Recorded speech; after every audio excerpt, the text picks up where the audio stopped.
Apa ponsel pertama di dunia, dan berapa harganya?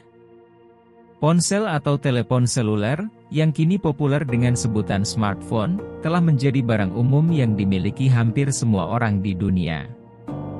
Dengan harga yang relatif terjangkau, benda itu benar-benar canggih karena bisa digunakan untuk menghubungi orang lain dari jarak sangat jauh, sampai melakukan aneka hal yang sebelumnya tak terbayangkan, membuat foto, merekam video, sampai berinternet.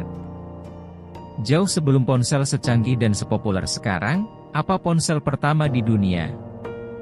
Ponsel pertama di dunia adalah Motorola Dynata C8000X, yang dirilis pada 1973. Ponsel pertama di dunia itu dibuat oleh seorang pekerja Motorola, bernama Martin Cooper. Jadi, ya, Martin Cooper adalah penemu ponsel. Martin Cooper mulai memikirkan pembuatan telepon seluler yang canggih, gara-gara merasa terganggu dengan telepon di mobil. Pada masa itu, telepon mobil sangat populer, dan dianggap canggih, karena bisa dibawa-bawa, tidak seperti telepon rumah.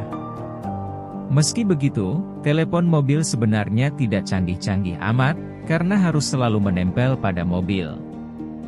Martin Cooper ingin membuat ponsel yang bisa dibawa kemana-mana, seperti telepon mobil, tapi juga cukup kecil sehingga nyaman dibawa-bawa. Dia menyampaikan ide tersebut pada Motorola, tempat kerjanya, dan Motorola menyukai ide tersebut. Motorola bahkan menghabiskan jutaan dolar untuk membiayai ide Martin Cooper, dan menggunakan teknologi yang sebelumnya digunakan tim yang mengerjakan proyek untuk membuat radio polisi. Lalu, pada 3 April 1973, ide Martin Cooper akhirnya terwujud. Sebuah ponsel canggih seperti yang dibayangkan Martin Cooper kini ada di genggamannya, ukurannya jauh lebih besar dari ponsel canggih yang kita kenal sekarang. Tapi itulah pencapaian terbaik yang bisa dihasilkan pada zamannya.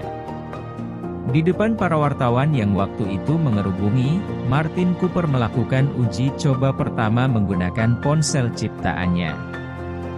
Dia menelepon Chief Engineer AT&T, Joel Engel, dan berkata, "Hai Joel, ini Marty.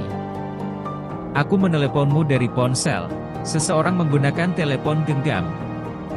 10 tahun setelah itu, ponsel Motorola Dynata C8000X dirilis ke pasaran, dan dibanderol dengan harga $3.995, atau sekitar 59,7 juta rupiah. Itu 2 kali harga Samsung Galaxy Fold 3, ponsel yang dianggap paling mahal saat ini. Bahkan dengan harga 59,7 juta rupiah kala itu, ponsel Motorola Dynata C8000X laris manis di pasaran. Pembelinya terutama dari kalangan pengusaha, pemain saham di Wall Street, dan orang-orang yang pekerjaannya mengharuskan mereka terus-menerus berhubungan dengan orang lain sepanjang hari. Temuan Martin Cooper benar-benar memulai sejarah baru. Sejak itu, seiring perubahan zaman dan perkembangan teknologi, ponsel terus berkembang, hingga secanggih yang kita kenal sekarang. Ada yang mau menambahkan? Silakan tulis komentarmu di kolom komentar. Terima kasih sudah menonton video ini. Jangan lupa like, subscribe, komen, share, dan selamat belajar.